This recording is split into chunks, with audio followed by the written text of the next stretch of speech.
Vegas, bet it all. Put it on the Bucs win, whoever they gon' play gon' fall. Don't say I ain't told y'all. Loose cannons gon' fold y'all. Yeah, the Heat be 9-3, but it gets real cold in the fall. That's when the season start. Bucs come in 40 hard. Win after win, ripping the division apart. Panthers, they pussycats. Falcons got bird flu. Take the Ravens and Dolphins and open up a zoo. Cause one thing's for sure, better than the Bucs, they show lane. And every day in Tampa Bay, we say fuck the Saints. We in Tampa Bay, baby. 813 going crazy. Tampa, boy. This Bucs podcast be the greatest. Loose cannons blasting on them haters. And we in Tampa Bay, baby. Tell them where you from. 813 going crazy. Yeah. This Bucs podcast be the greatest. Loose cannons.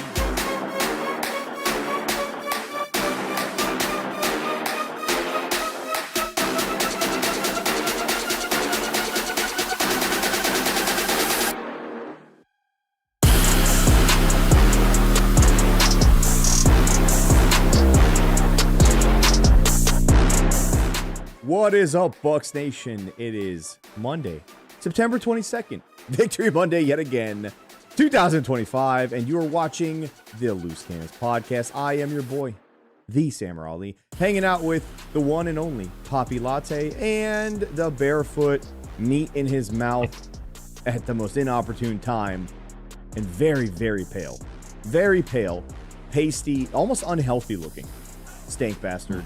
And, of course, in the intern closet is Intern Izzy, who we will get to later on tonight because he will be taking a public lashing from all of you guys in the chat and watching because not only did he hurt our feelings pre-show, but he deeply disappointed me. Open with that. Fuck that. No, it's not worth our time.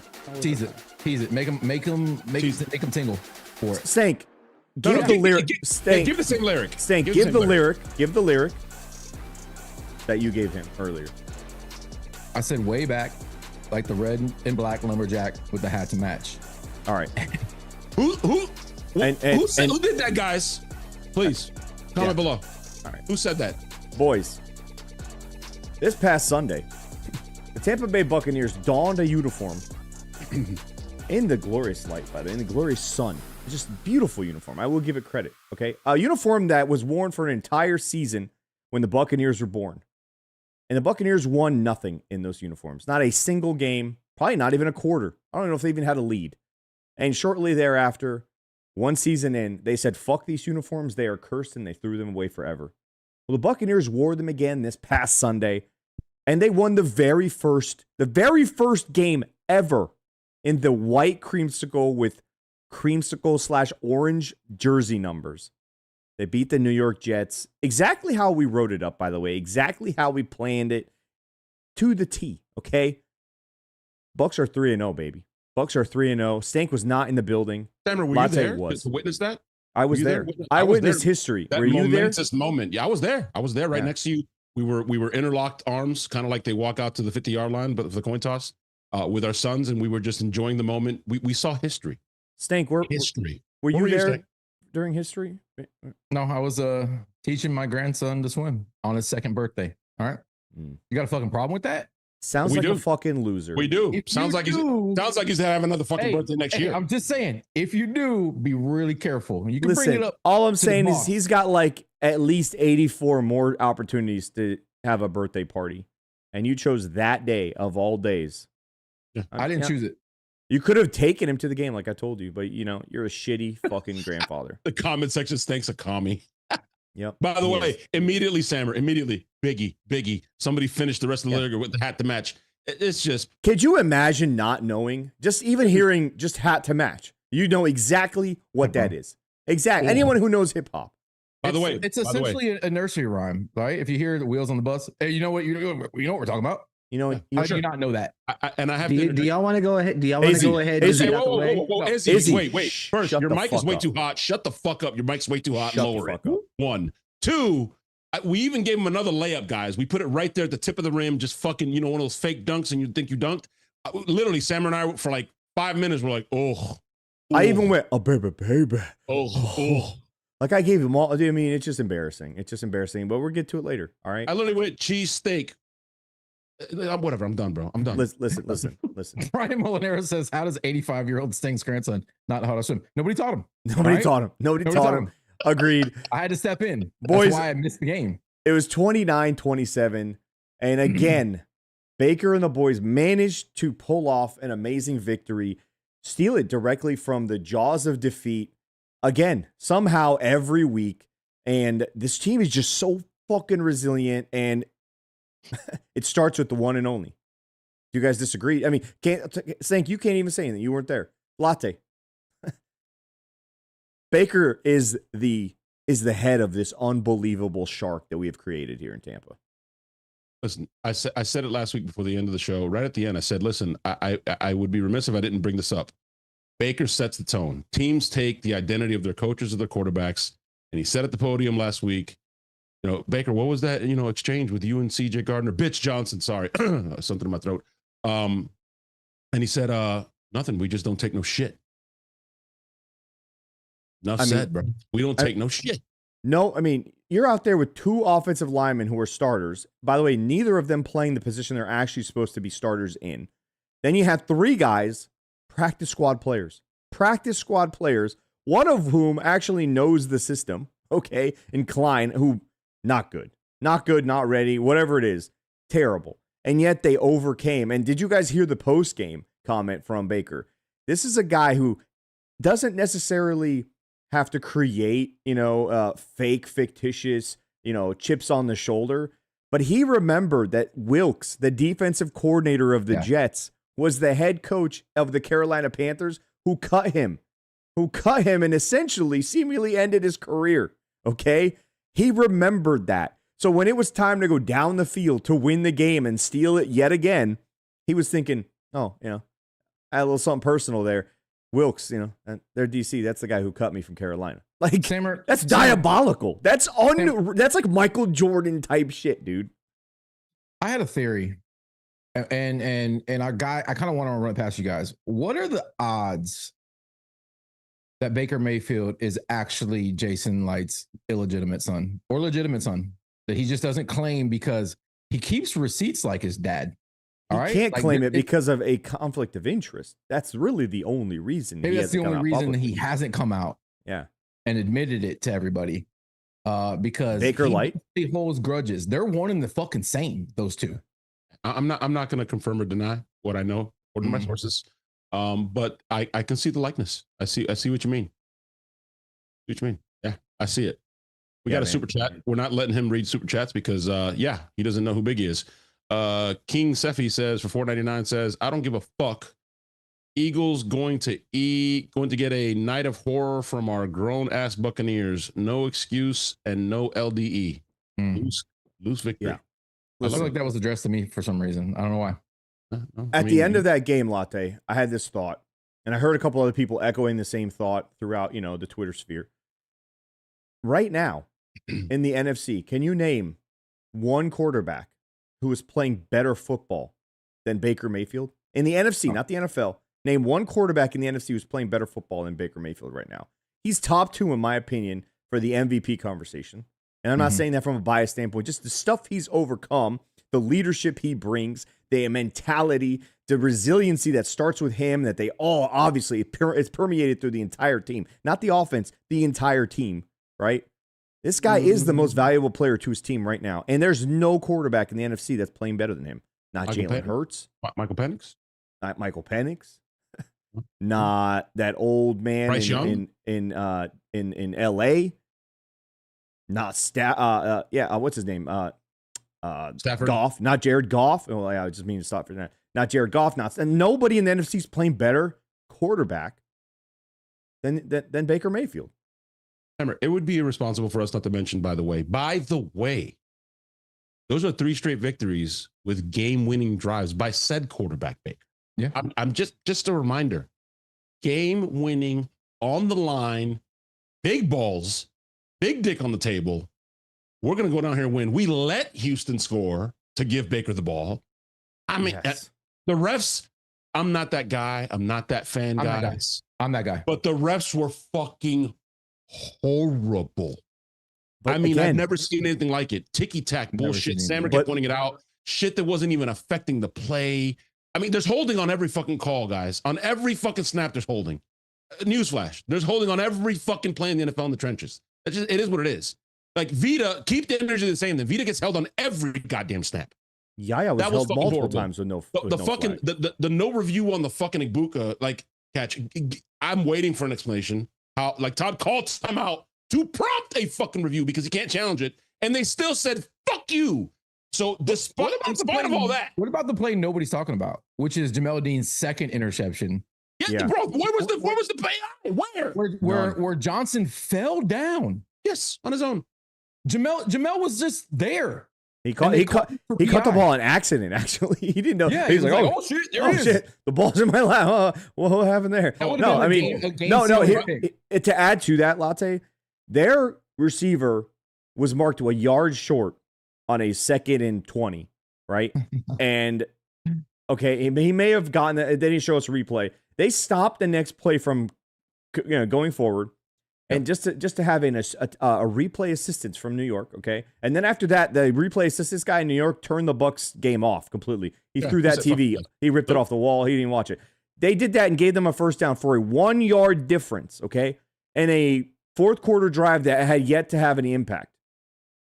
Our play is to take the ball down the field on possibly the final drive of the game, and they saw no reason to even look at it, and it was a catch.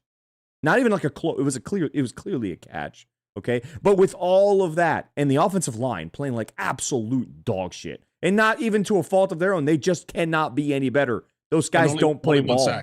Only one sack. To only give up 1 sack, Baker ran his ass. 7 holding penalties on the first drive.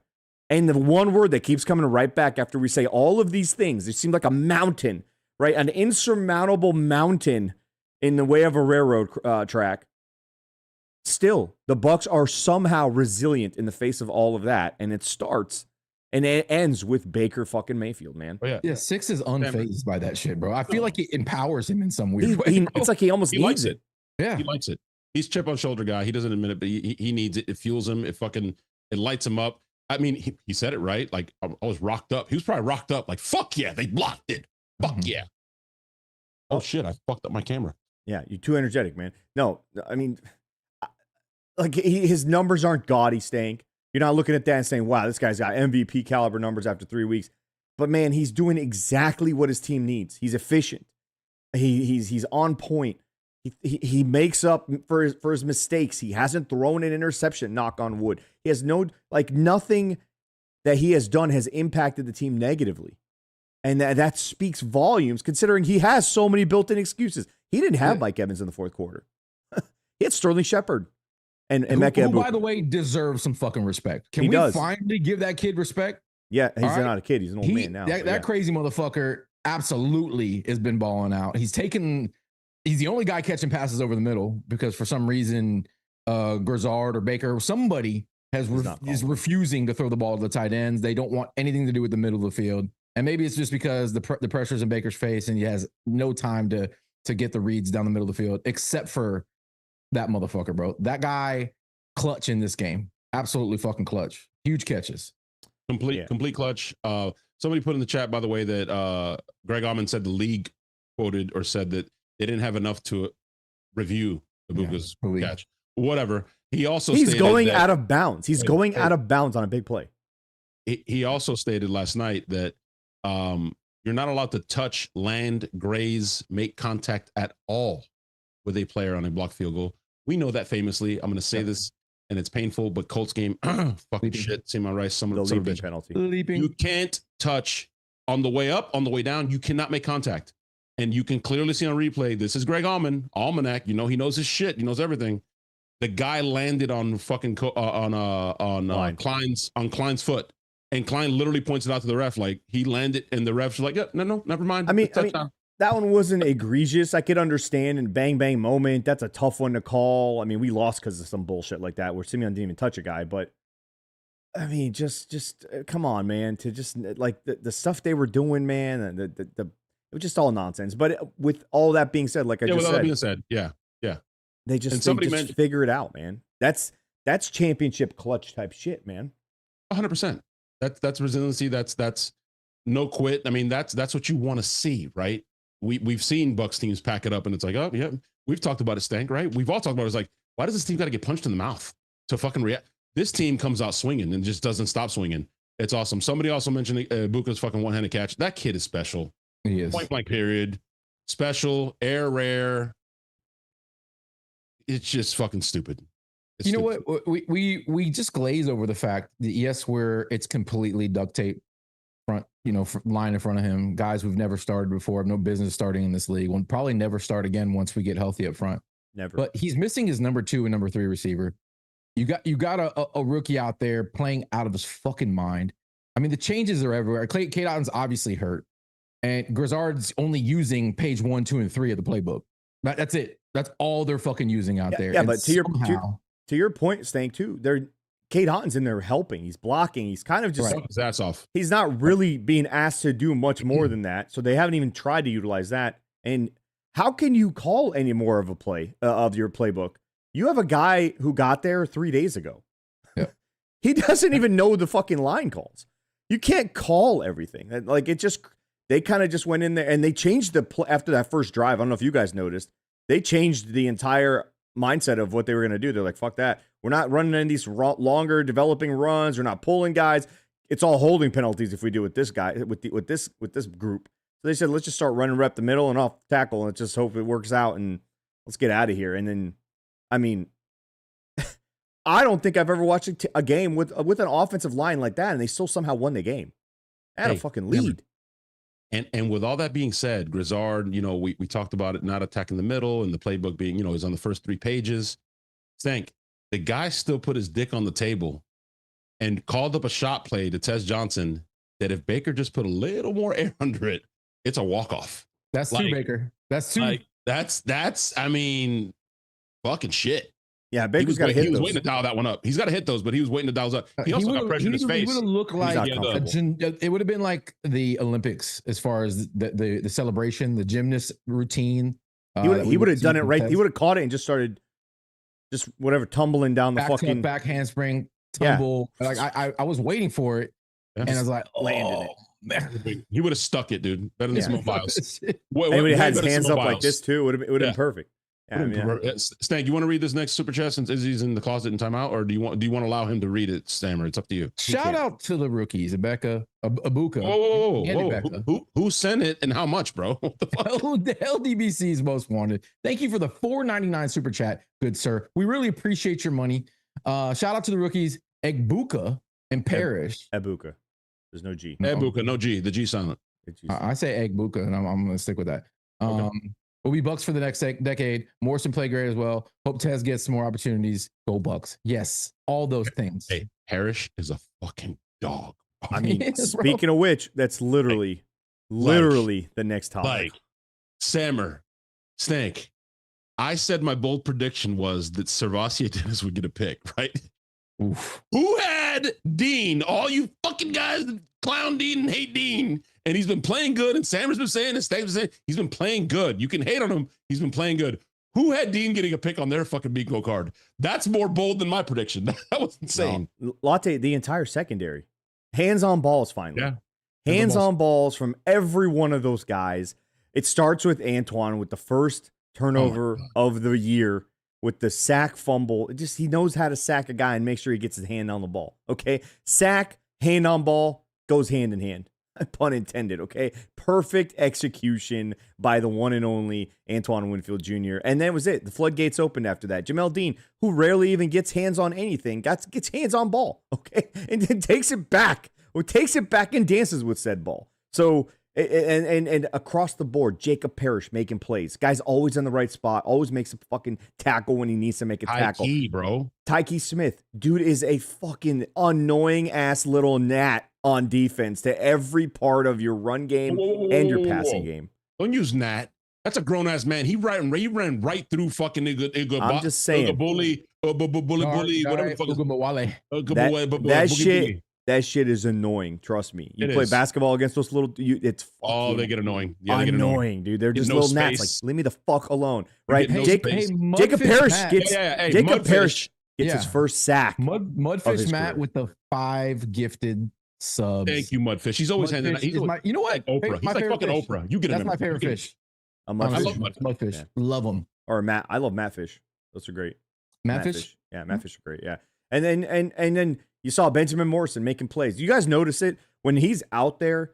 I watch him pre-snap, right? Him and Jamel Dean are obviously taking two possessions back and forth, switching off, which is great because it's obviously woken Dean up. But watch Morrison pre-snap.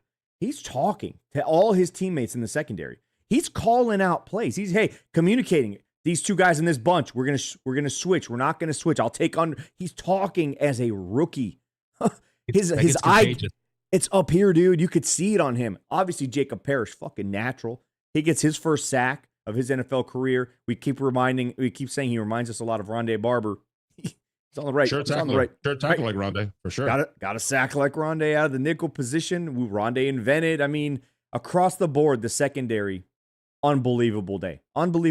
Honestly. And then that is something I don't think people were going to say 2-3 years ago about this team. I still want to give Dean some more flowers. To keep us, the defense continues to keep us in these games, and they really can't get enough credit. We're banged up on defense too. Don't forget, we had missing our best pass rusher. Still was able to make Terod's life a living hell. The fucking Todd in his bag again with the timely blitzes. I mean, they did their job.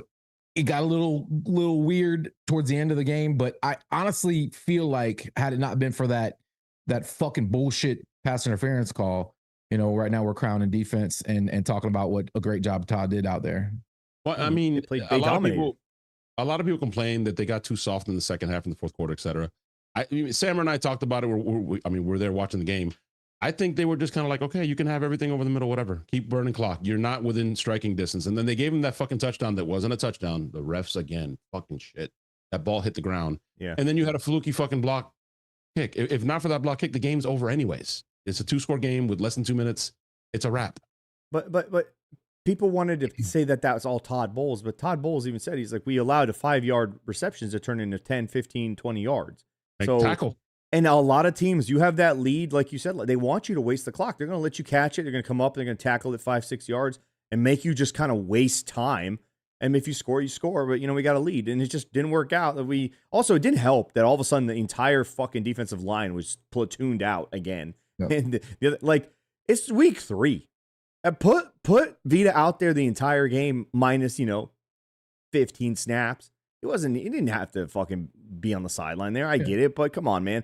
But other than that, if when the defense was on, like they were actually trying, they were dominant. Again, 3 weeks in a row to where they've been the better unit, and they've, like Stank said, they carried us through this entire debacle of injuries and just nonsense on offense for these first 3 weeks.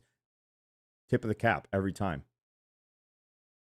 Yeah, and we did stop them. There was turnover on downs. The Lazard catch wasn't a catch, at least from every angle that I saw. It looked like he allowed the ball to kind of bobble and trapped it with the ground. But of course, they didn't overturn that fucking play either. That would have been, no points for them. Us getting the ball back right there on the one, and we should have stopped them there. But honestly, in both of those drives, we had the opportunity to get the ball back, and the refs just had it out for us this game, man. Just one of those fucking games where you really want to beat up a referee. And I feel like that's just not happened enough in reality, where a ref just gets his ass kicked. Okay. I'm not calling for violence. I have a perfect idea. Okay. You need to dress as a referee on Sunday. Me? Yeah. And we'll beat the living shit out of you in the stands. That sounds like a good idea. After every flag they throw, we're going to hit you. Though. I have a better idea. What do you think the odds are that I can actually get on the field in my referee outfit? Oh, dude, I'd love to see you get tackled by those dudes that just wait for people like you to hit the field. How long do you think you could run? You think you get 5 to 10 yards before they finally get you? You've seen my level of agility. It's pretty damn good. I give you 2 yards. You are so translucent when you do that weird shit. Your lips disappear. You look like fucking Neo in the Matrix when his mouth gets sealed over. It's kind of scary. No, yeah, a little bit. What the? Look, he's got no mouth. He has an asshole mouth. He's got an asshole looks like mouth. Sean Payne with the asshole mouth. He's got the asshole mouth. I don't know what the next topic is, by the way. Usually I kind of have some You send us notes and shit. This is off the cuff. Let's find out. Let's find out on our own. Looks like a shaved vagina when I do that. Oh yeah, Hassan Reddick in the defense started hot, started fast, especially up front. Boys, no one can run the ball against this team. It doesn't matter if Greg Gaines is in there, Kalijah Cansey's in there, Elijah Roberts, some guy wears 92. I don't know who the fuck that guy was. It wasn't William Golston out there. Doesn't matter. We stop every team as it relates to running the ball. And how about Hassan Reddick, the first of the revenge game series, okay? Massive stop on 4th and 1 in the run game, okay? And he was flying around all over the place on Sunday. Tampa Supreme in the chat says, we should be 0-3. Tampa Supreme, do me a favor, dude. Record yourself doing 10 push-ups right now and tweet it at me. Otherwise, I'm going to ban you before the end of the show. He should be 0-3. But we're not. But we're not. We're not. Like, if I told any Bucs fan, fuck that. At the beginning of the season, when we didn't have Tristan Wirfs, just that one injury, everyone said, man, we're lucky. If we're 1-2 at the end of these first 3 games, I'll be happy. Bitch, we're 3-0. And we've had way more injuries. We're 3-0. There's people out there saying, we should be 0-3. We should be 0-3. Fuck you. We're 3-0. We're 3-0. Like, we lose these games usually. You fucking take it. Steak looks like E.T. E.T. and Ray Charles had a dumb baby. Sorry, they started off hot. Yaya did his thing. Yaya was coming, and he was getting held multiple times. Hassan was applying the pressure. Vita's a dog in the middle. Sam is right. Nobody can run the ball on us. Nobody can run the ball on us, period. And I don't expect the Eagles to run the ball on us. I don't. I mean, they're missing an offensive line, starting left tackle, I think. They've struggled. They struggled last week running the ball, or this week, excuse me. It's going to be interesting. We're not going to do Thursday show today, but fuck the Eagles. Yeah, fuck them. Yeah, man. I mean, we got history, bitches. We closed the fucking the link or the vet. We closed the vet. And we opened the link. Fuck you guys. Here's the thing, though, and like, if you think about like when you come in from an outside team and you're a pass rusher, everyone knows you as a pass rusher. You come into Todd Bowles' scheme. Todd Bowles, hey, you're stopping the run first. We play the run. I don't care what position you're at. To see Hassan Reddick buying into that and making plays in the run game. He may not have 12 sacks yet, but he's making plays, man, across the board. Have him play that run fit and making plays in the backfield on a running back. That speaks volumes to just coming in, understanding, oh, these guys got a hierarchy. This is what we do. All right, I'm just going to fit right in, man. That to me is massive because you could sign a guy anytime, pass rush specialist. He doesn't have to buy in. He's like, I don't do that. I fucking rush the passer. I don't do that. Maybe Michael Parsons is one of those dudes. Who knows? But yeah, I mean,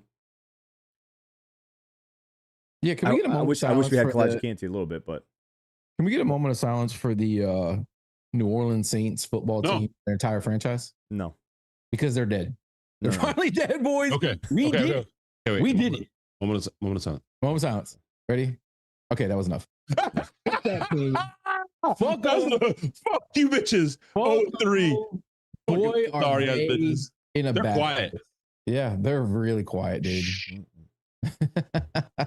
Atlanta got 30 burgered yesterday, 30-0. Atlanta was your biggest competition. They're going to win the division. That was great to see. Somebody said one of the coaches got fired today. The Saints are so bad that Arch Manning said, fuck that. I'm just going to throw my entire college career right off the bat so they don't draft me. He doesn't even want to go there. He's pretending to be injured. No, hey, dude, what's it say when week 3 is over and Raheem Morris is telling his offensive coordinator, hey, you need to get the fuck down here and stand on the sidelines next to me, okay? And then, hey, Ike Hilliard, wide receivers coach, get the fuck out. I mean, Ike Hilliard didn't deserve that. Not in my opinion. Third and Ike didn't deserve that. Yeah, that's because he has a loyalty to the team where he just shined.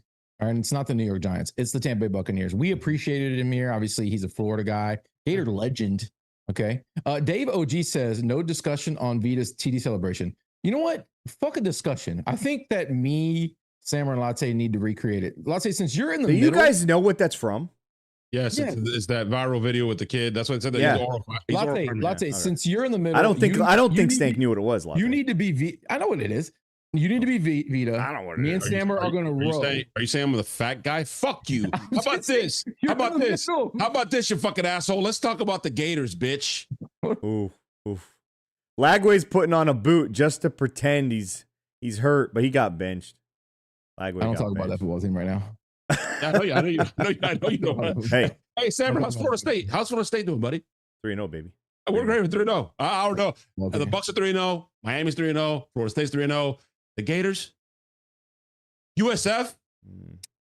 Listen, everything's doing great. Ever since I changed the color scheme of my front lights, the 3 lights around my garage doors, I changed them to red, orange, and red. My teams have all been undefeated, and they remain undefeated. So those lights aren't going away. Okay, they're staying. They're actually on during the day. That's how powerful they are right now at this point in terms of their luck factor.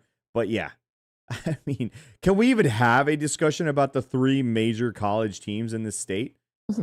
Y'all celebrate and some Florida's not in it. You know that, right? It's Florida State, Miami, and USF now. Yeah, we're not talking about Florida. We're not dogging you. We're talking about the Florida's a basketball school now. You're a basketball more games than Florida State did last year. No, you're a basketball school. No, the 2-10 season had to happen for the prophecy to be fulfilled. Okay. Okay. Well, I guess our prophecy is going to be fulfilled next year. No. Not with that, coach. No. Hey, Sammer, what's Florida's ranking? Do they do negatives yet, or rankings? Schmankings. All right. Yeah. Nobody cares. What about Miami's still number 4? They move up. I know. Nobody tunes into this podcast. Latte. Miami, Florida State is going to be a movie. It's going to be epic. We got to go. You want to go? We should go. We should go. No, we won't. I will say this to bring it back to the Bucs. I know me. I won't come back. Ever since they did my boy Kyle that like they did, things haven't been the same in Gainesville. They haven't. That's all I'm gonna say. You know what's funny, man? I've been rocking a lot of '90s R&B lately, and every time a Boyz II Men song comes on, I just envision you singing it to Kyle Trask. It feels my right. Computer setup isn't waterproof. I will spit my beer out. Back to the day Yeah. I'm not Jaden. Can somebody tell me how to get things back the way they used to be? Oh God, give me a reason. Trask, I'm down on bending knee. All right, that's enough. That was terrible. That was so bad. That was amazing. No. We're going to karaoke in Seattle. I hope you know that. You took the shape of a unicorn. I'm down to you. I'm down. Karaoke in Seattle. I'm down. I'm fucking down. We're doing it. We're going to have to record it. But if we do it, we're doing Boyz II Men. The 3 of us are getting up there. We're doing this shit. Yeah. Hey, Stank, bring your I would camera. tell Izzy to join us, but he doesn't know any fucking lyrics. I'm bringing my camera. Vix is in charge of recording everything on my camera, and Izzy's in charge of recording everything with your camera. So, yeah, he might break yours, so that's why he's doing it that way. I don't know what the next topic is. Let's fucking pull a rabbit out of a hat. Oh, Mike Evans' injury. Yep. Bucs may have dodged a bullet with Mike's hamstring. They haven't done the MRI. That should be tomorrow, Tuesday. But they feel today that it's a light hamstring. Okay. A light duty. I don't know. I can't remember what he said. It was something along those lines. Maybe just a game. Maybe not even a game. Maybe just he should. He should. Yeah. But, I mean, it depends, really. Chris Godwin's first game back. I doubt he's just going to be out there full. I don't think Chris comes back this week. I don't either. But let's pretend he does. Even if he's going to be on a pitch count. You got Emeka Egbuka, who's seemingly become the guy right now because of the way they cover Mike Evans, and he's the guy that's left, odd man out. Can he handle it on his own? I mean, he seemed to do pretty damn well with just him and Shepard out there yesterday. So you get Tristan Wirfs back more than likely. I think that was always the goal this week against this team. So thoughts and prayers to Mike Evans' left hamstring. How amazing would it be, though? Just no announcement, no nothing. And then to come out of the tunnel with the flag in hand, 2 flags, honestly. You got Godwin and Wirfs just bringing the team out. All right, nobody's expecting him to come out and play. God, Mike's on the mend a little bit. Why not give the CG 12? By the way, he's my 12. Tom took his number and it was fucking bullshit. I think he should go back to 12. To be honest with you, but yeah, Chris Godwin to come back to fill in that role. Why not this game? They should put little Bucs flags. They should put little Bucs flags like taped around his ankle, kind of like little like the Goodyear shoe logo. Just have these tiny little Bucs flags on his ankle, just have him coming out, and they start kind of flapping, and then he just starts fucking. If Tristan Wirfs and CG run out the tunnel holding the flag as the last players to come out, there will be instant the tunnel. I heard tunnel. there will be instant impregnations.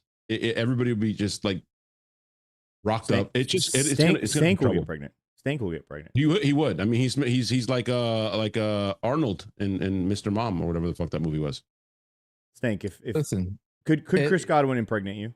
Not Chris, but there's no way to fight off Tristan Wirfs. So no, if he wanted to, I guess he's got super sperm. No, you think you could get away from Tristan Wirfs if he wanted to impregnate you? Do you think you could get away from him? Yes. No. I don't know where this conversation is going. There's no way you're getting away. You from can't him. see my eyes under these shades. Wait, what was his 40? A 4.5? I don't think we can even outrun him. Real talk. He just jump on you. Like he just do that pool jump. Yeah, he just do a pool jump. He could give you a 10-second head start. He jump out of the pool right on top of you. Jump out of the pool. Plant the flag, bro. All right, you're not stopping him. Plant the flag. Plant the flag. Yeah. Wow. Oh shit! That is a Baker move. Izzy, are you here, bro? What's up with these fucking bots? It's a big flag. Izzy does nothing. He does nothing. Where the fuck is Vixen? Jesus. Hey, Vixen's in the chat. In all seriousness, that seems to be the yearly thing. The Mike Evans hamstring. Is it tweaked? Is it not tweaked? I feel like they dodged. Start talking about it. Yeah. No, Sammer. It's time we start. Listen, you guys make fun of me sometimes of my love for 13. It's a little I think it's time we start talking about it, man. I love Mike. He came. Don't do this, bro. Don't have the old dog talk. We don't need to do this. Oh, you're doing the old dog talk? Don't have the old dog talk. Let me finish, man. I thought you were gonna say Sammer did it with 5.4, and it tended to it worked. I don't want to address 5.4 from yesterday, but he did it with 5.4 and it worked. But this is a yearly thing now, man. Careful. He came on this show and said, like, I don't know, I got to see how my body holds up. And so far, this heat, I think he'll be fine this year. But no, it's not time. When he's still doing what he's doing, man. No. Okay, he's fine. He's fine. Okay. Now, listen, it's my job to be very honest and brutal to one specific player on this Bucs team, and that's Levante David. Okay. Oh shit. And Levante, he had a sack. He had 7 tackles. Okay. Could have had 3 sacks. He had 11 tackles. Oh, 11 tackles. All right. He could have had 15. He could have had 3 sacks. Uncharacteristic play from one Levante David. And I think he had to fight extra just to overcome the uniform.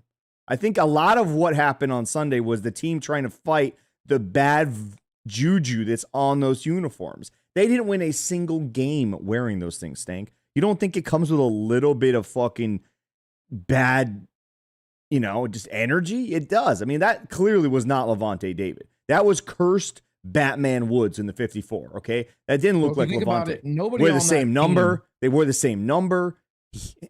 I'm just saying. Hammer, nobody on that team's worn them more than him.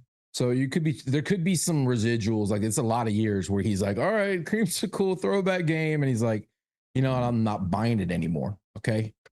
Like, there could be some truth to that, because he was just a little hair away from stopping some pretty big plays out there. And you know what? He wasn't 100% either. He went into the tent, came back, thankfully. That was later on. I won't tolerate any fucking Levante. This was in the first quarter. This was in the first quarter. Yeah, Sammer, it's not slander. It's not slander. It's slander. Simply saying, imagine the tone he sets on that first drive when he sacks that quarterback. Okay, yeah. Quarterback who's been in the league for like 800 years, somehow outrunning our defenders. He sets a tone. I said before the game, we need to get turnovers on downs. We need to create short fields with punts, and we need to create turnovers and give short fields to our offense. A sack does that. It does that right off the bat, dude. Might be 7-0 right off the bat if we got to have those plays. And I'm sure Levante is more critical than I am of him, and I'm not doing it as a disrespect to him. I fucking love Levante. I have 4 Levante David jerseys, one of which I've never even fucking worn, okay? So don't start with the disrespect nonsense. I fucking love Levante. I almost pretty disrespectful. Sammer, good. Let him take it to heart. Let's not downshift. Let's upshift. But Tara says, need to utilize Rachaad White more, especially in the short yardage situations. 100%. Blah, blah, blah, blah, blah, blah, blah, blah, blah. What are your thoughts on that, both of you? And like we talked about this early on, the Bucs talked about it all offseason. 25 carries for Bucky. No. I mean, the guy's 180 pounds. Love the guy. Runs fucking hard. But we want Bucky in December. in January. You know what I'm saying, Grizz? Lots of other options. Listen, I went back through his 25. college. I went back through his college game logs from before he was even an Oregon Duck. Okay, in all of his years, in all the games he played in college, he had one game that he had 18 carries, and that was before he became a Duck. And after that, he never once eclipsed 15 in a single game. Okay, and he also had a running mate who was a bigger, beefier, bulldozing type of running back that they worked in tandem together. Much like you would see and hope that they would use him and Rashad, which they have up to this point, up until yesterday. 100% agree with you. Let Rashad beat up on those guys. He's a heavier tackler. He leaves marks. Those guys don't remember, or they don't forget having to tackle Rashad versus Bucky. And that's no knock on Bucky. He's just smaller. He's shiftier. He's harder to tackle. He bounces off of you. But Rashad hurts you when you fucking have to tackle that guy. Doesn't feel good. Let Rashad tenderize the meat. And then fucking throw that fucking seasoning on him. I'm going to assume that this play calling is an anomaly, okay? They had to lean on the run game. You're not going to get 25 fucking carries in a normal Buccaneers offense when you have all those weapons out there and an offensive line that can actually give Baker some time to fucking throw the ball. So they're going to lean on it. There's going to be more fucking carries. And I thought, I don't know. I watched it on television. I wasn't there in person. I felt like Rashad got his licks in too. It wasn't 25 carries. But it wasn't like the first game where Rashad saw the field, had one good run. He had 5 carries, bro. He had 5 carries, bro. Yeah, he was in quite a bit more too, especially on. Not enough, man. I'm with Sammer. Fucking pound the rock, tenderize it, then let Bucky come in and do his thing. Listen, you know what happened in the fourth quarter or the third quarter, Mike? It was 120 degrees fucking heat index down on the field. Guess who else was feeling it? The fucking Jets. They were exhausted as well, especially on that last drive. When Baker's running for fucking 35 yards like a goddamn fucking dog.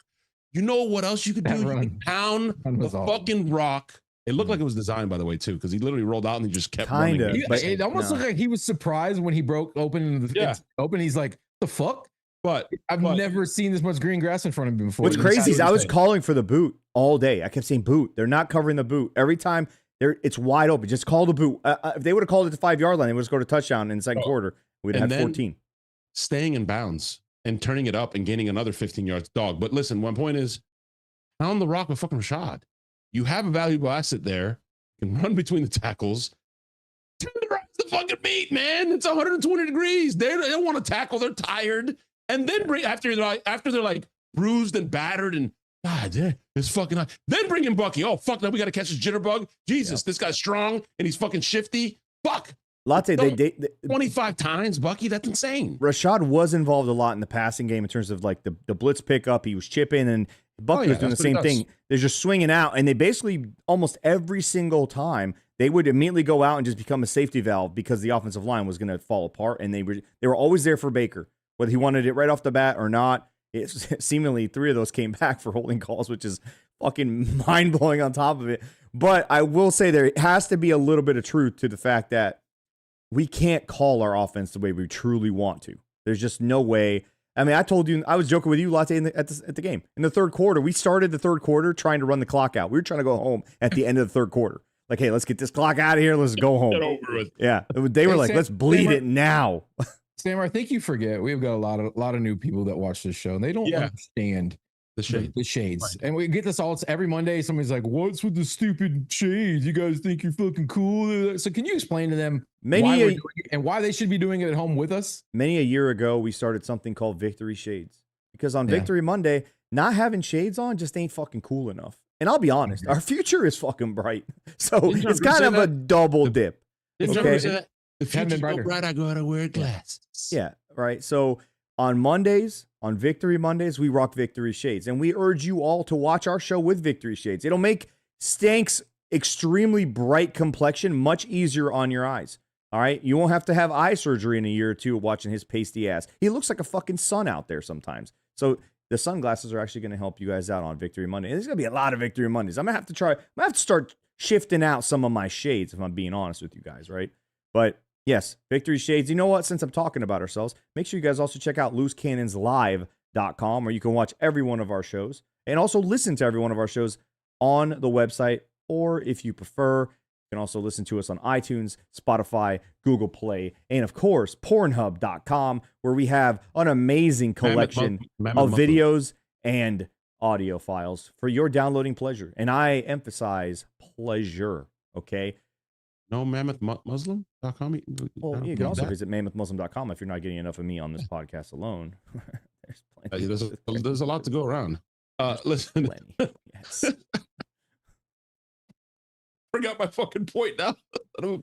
I give a point. Nice.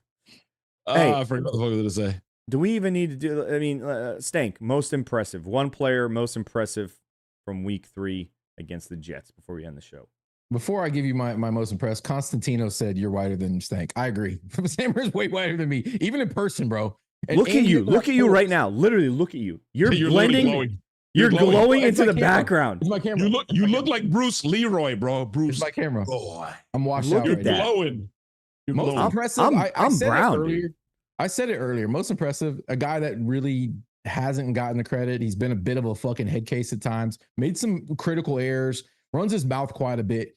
But kind of the other dog in this locker room. And that's Sterling fucking Shepard. And one of you guys is going to give Emeka his flowers because Emeka deserves his flowers. But Sterling fucking Shepard, bro. That guy right there gets all my love. Made some huge fucking catches down at the end, gets us in the field goal range, which I thought it was Bucky on the broadcast. Like, Bucky again, the same play. It was Sterling out there doing his shit, helping will this team to victory. Sterling Shepard, you get the flowers, bro. Good fucking shit. I will tell you personally, Sterling is a fucking dog. And he is a mouth for sure. Hell yeah, he is. Keeps the energy up. And you can see the difference from last year to this year. Last year, I don't think he came in shape. I don't think he was football ready at the very beginning. He had some issues. He made some critical errors, offsides a couple of times. This year, completely different guy. This guy looks like he's ready to play football. And you know what? That OU DNA. I keep seeing it on Twitter. OU DNA. Him and Baker are connected, dude. He goes to him when he has nowhere else to go. They're not connected. They are legitimately brothers. They are brothers. Before I give my most impressive, and I'm gonna take a cop-out answer, and that's fine. It's not gonna be Ibuka, not Egbuka. Thank you. Pasty one. Sammer, somebody earlier said, when are you guys bringing back the call-in shows, et cetera, blah, blah, blah. And those were fun. Those were awesome. But logistically, sometimes it's just complicated. Sammer, can you explain to them that we do have a Stanker hotline that they can call in and leave us a voicemail?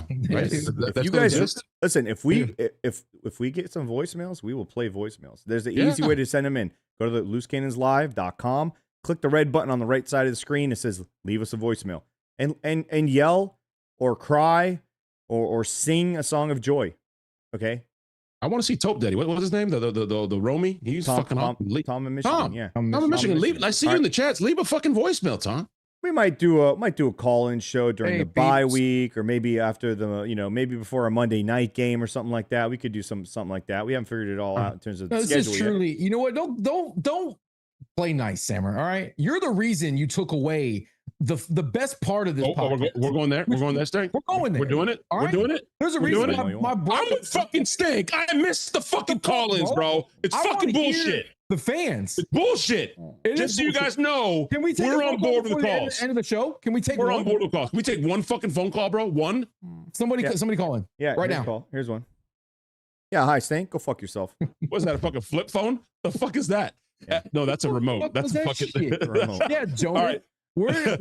Where's Buccaneers? Where the fuck are they, Sammer? Yeah, where's Buccaneers? You tell me, you fucking moron. Hey, you fucking white shitbag. Hey, this is what we do, guys. This is real. There's no edit. You're the only shitbag. The reason we almost lost that game, you dicked out on the entire fan base. You were supposed to wear No, you have fucking mental problems and you have terrible English comprehension.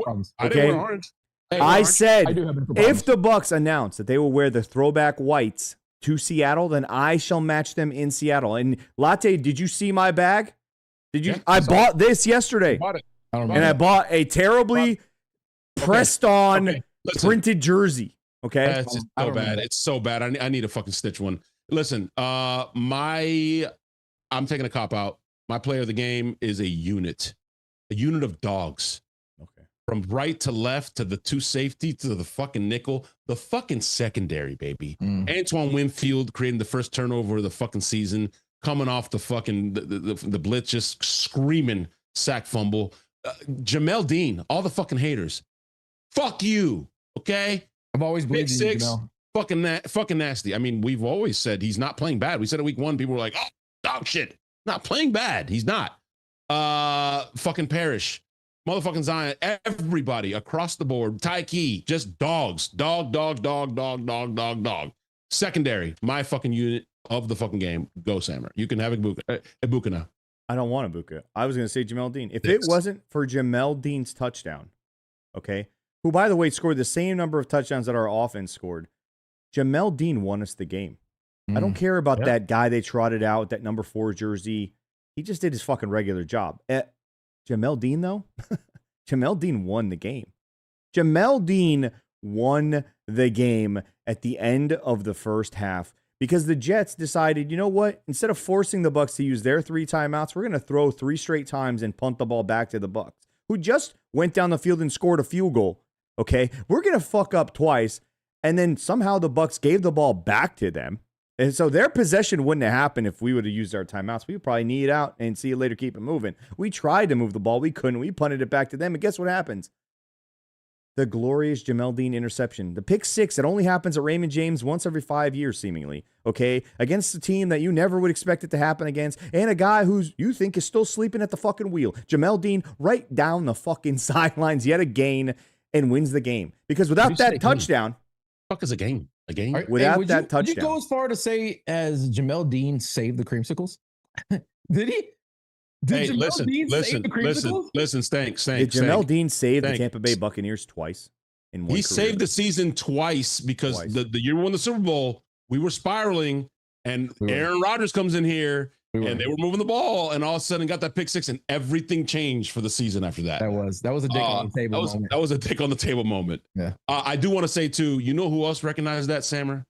Because everybody, in the chat, some people are going to agree, not agree. We won the game because of Jamel, and I happen to agree with you. You know who else agrees with you? Jamel. Dog. No, fucking Baker. I don't know. And I'm not kidding. I'm not kidding, dude. They were interviewing Baker or Jamel at his locker room, talking about the pick 6, and in comes fucking Baker. And he's like, good fucking shit, Dean. And Dean's like, thanks, Baker. Baker knew. He knew. Think about it. We would have been chasing 7 points in that fourth quarter. We would have been down by, and we would have had to score a touchdown. Okay. He literally won the game. I'm not even being facetious. He literally won the game. It's a good thing too, because Zion did not have a good game. He had Dean shined yesterday. I mean, he was also guarding what's his name? Garrett Wilson, who's kind of a dog. Okay. So Zion's gonna win some, lose some in that one, but I don't like I don't like when Zion does one thing, which he does every handful of plays for whatever reason. He gives inside leverage to the wide receiver on short yardage plays, where it's easy, quick slant, 5 yards, first down. I don't like that. I just that's one of the first things they teach you in high school. Don't give that up. Make him go the other way. And he doesn't touch him either. Some of that is on the receiver being talented as well, obviously, but too often he just kind of gives that up a bit too easy. So if I'm going to critique him, it'd be that. Jamel Dean, though. Probably. Jamel Dean.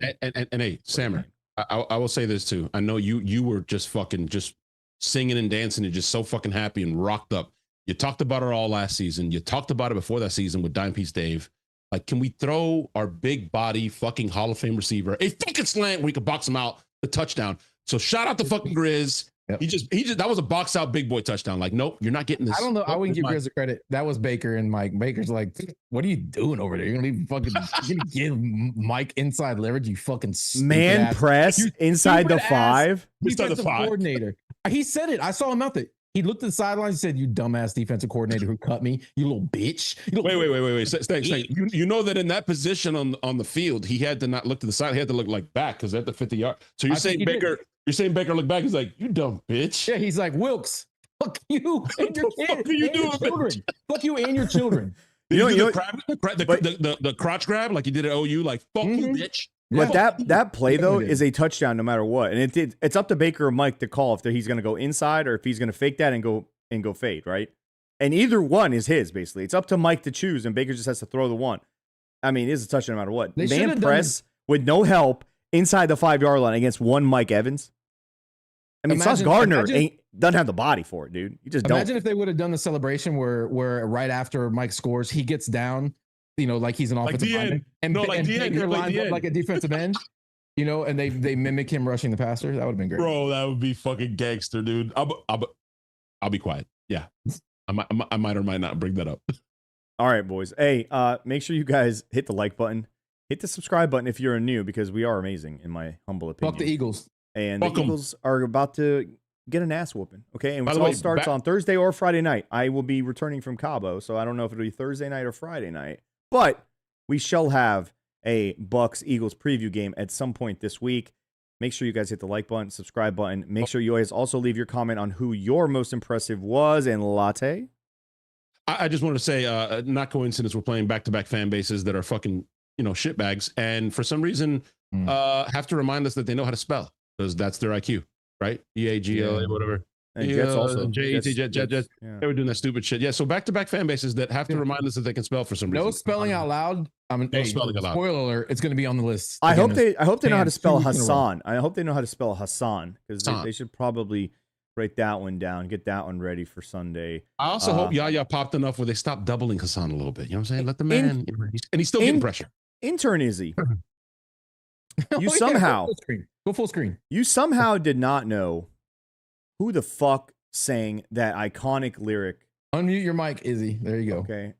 How did you not know that was Biggie Smalls? Even if we just said with the hat to match, that would immediately 99.99999% of people in the world who haven't even heard music would know. Don't mock Sammer. Don't mock Sammer with the fucking head nod. Yeah. You wear those blind. You set him straight. You wear those fucking. You wear those post eye surgery glasses on here. I'll fucking make sure you're blind. Okay. Fucking be respectful. Those are those. My eyes are dilated glasses. Yeah. Can you walk me to my car, Sonny? Glasses. That's what those are. I just had to have a test. Can you help me to my car? Okay, Izzy, what do you have to say for yourself, man? Yeah. Apologize, actually. I don't even care what you... Yeah, thank you. Go ahead. Public apology. I'm embarrassed that I did not remember that, to be honest. I am in shock that I did not even catch that. I am so sorry. I'm going to go back and I'm going to re-listen to everything, and I will do better. I'm with Vixen. You need to rap the song right now. Rap it. Rap who was in the limousine with Salt and Pepper? Yeah. Don't do that to me. Don't do that to me. Don't do that to me, dude. I had to apologize from the beginning of the show, and now we're gonna do this. I am not mentally here. Okay. Your public apology. I am distraught. I am distraught. Your public apology was shit, honestly. And somebody mentioned that you also have the same name as their female dog. Huh? Yeah, I guess he named his dog. That they have a dog named Intern Izzy. That's kind of coincidence, honestly. That's pretty crazy. Think about it. Hey, you know what? I'll take that. Yeah. I'm so. Bucs fan says, make him read Dr. Seuss again. Bro, you want to see a man have a panic attack live on the episode? You want to? A second time? Yes, we do. I think we do. Is he? No, I think he needs to perform on the next episode. He needs to perform a full Biggie song, all of it. Why? You know what? Why? I'm down with that. Next one, he has the full fucking thing. Yep. So which one? Do you want to get copyrighted? No, we have to be the ones that pick it. That's what I think we should do. So let's talk amongst ourselves right now. I think Big Papa is a good one. We could go with simple, just Big Papa. I mean, he doesn't. Let's think. He doesn't know any of them. Doesn't even matter. That's the thing. He doesn't know any of them.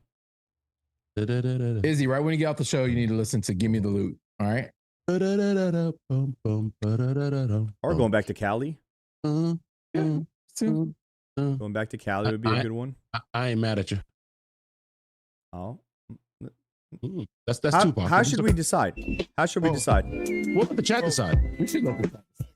I think put a poll up. We should decided last time with Dr. Seuss books. Gangster. That's because you were gonna throw some like old Shakespearean novel at me. Oh, it wouldn't have mattered, bro. It wouldn't matter what we picked. It was gonna be a bad day for you. Yeah, it really was. All right. Fuck the Eagles. Fuck the Eagles. Go Bucs. We'll see you guys next fucking week.